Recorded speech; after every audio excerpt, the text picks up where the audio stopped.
Guys, it's your girl Teresa. Welcome back to my video.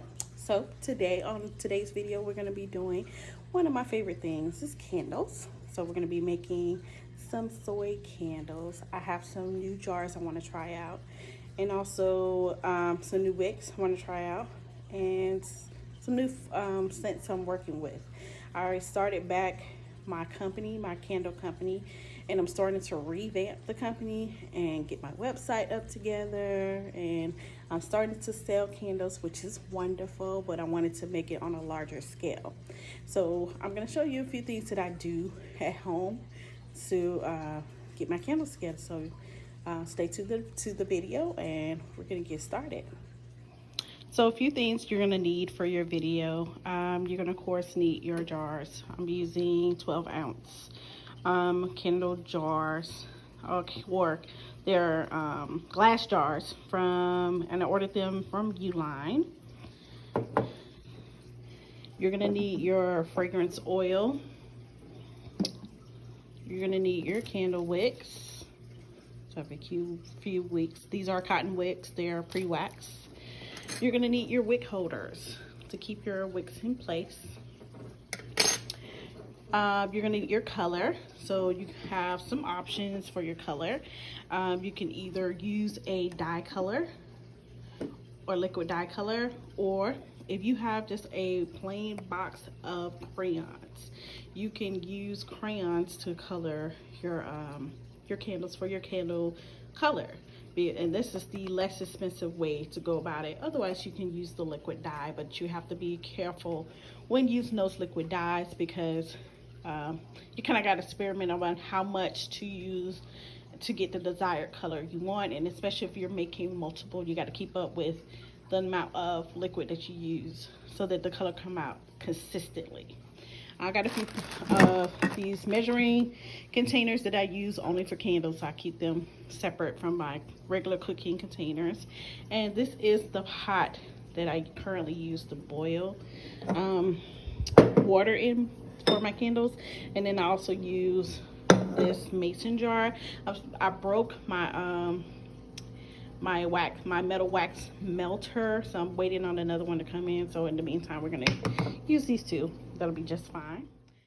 Okay, so at this time I did not realize I had put the camera on time lapse. So what I'm doing is adding water to the boiler, getting the mason jar prepped.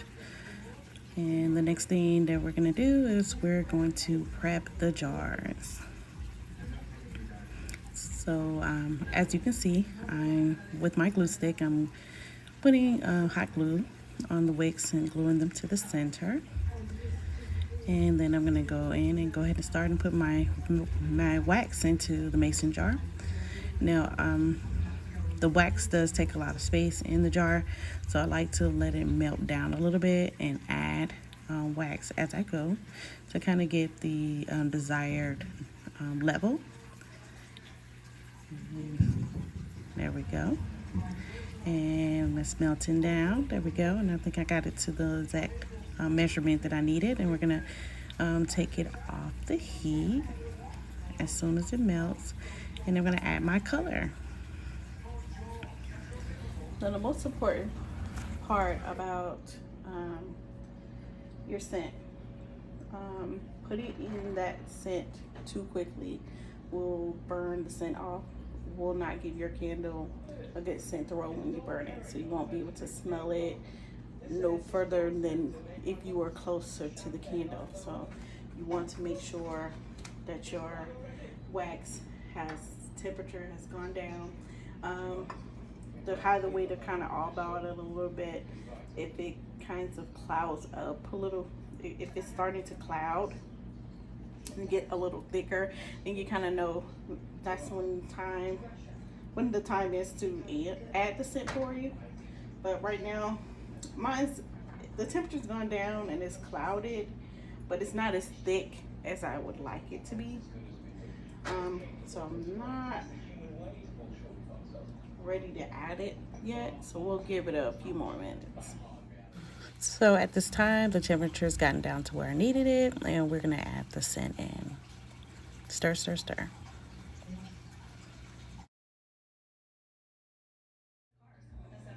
So you see that we have the candles. They're sitting, so they're gonna cure. I usually let mine cure for at least a week before I will burn it or I will sell it. So it gets the time for the wax to cure together and also for the scent to kind of cure into the wax so that you'll have a better scent smell.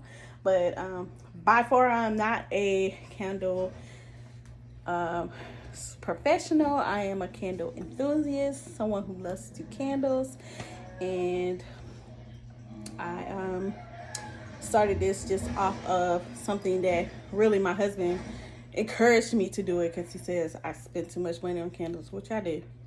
I'm constantly in the store. If I find a candle, I'm buying it. So I'll come home with 2 or 3 candles and then spend like $30-$40.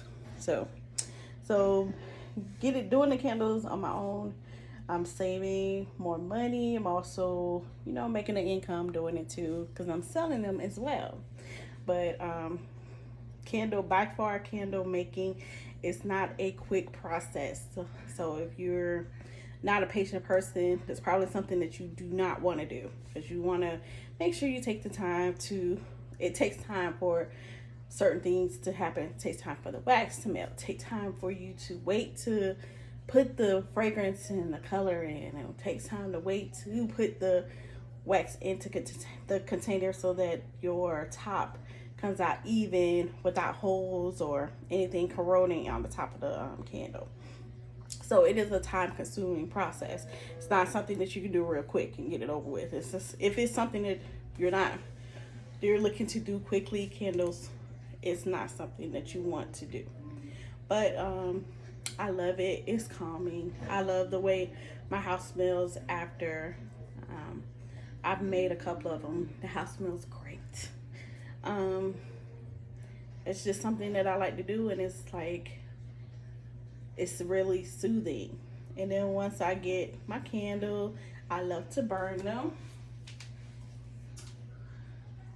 This is an example of one of my candles. I've actually been burning this candle it's still burning, see? I've been burning this candle for 4 days. So I'll burn it around 1 o'clock in the afternoon, and I'll blow it out before I go to bed. So it lasts a long time. And this is a small one, so this is only an 8 ounce. This one is a 12 ounce. So imagine how long you're gonna have this candle. So this is gonna conclude my video. Please like, subscribe, and any suggestions you have, whether it be candle making or anything else, you have a suggestion, just put it in the comment box.